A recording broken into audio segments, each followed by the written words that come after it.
Selalunya, bila orang gaji RM1,500, tengok orang yang bergaji RM10,000 akan cakap, wah, kaya betul dia ni. Orang gaji RM10,000 pula, tengok orang yang bergaji RM50,000 pula rasa, lagi kaya dia tu, okey? Hakikatnya, ikut kira-kira memang siapa gaji besar dia lebih kaya. Tetapi formula kaya itu ialah tabungan, tambah harta, tolak hutang.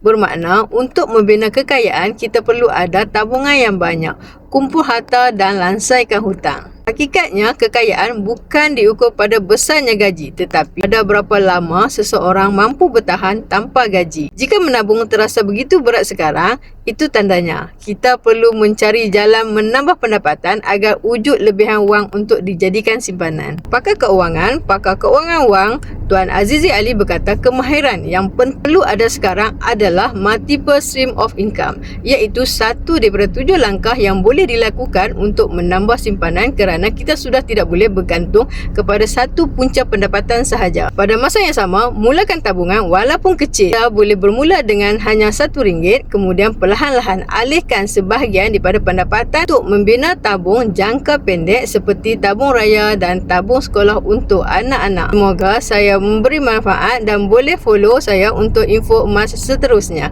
Selamat menabung.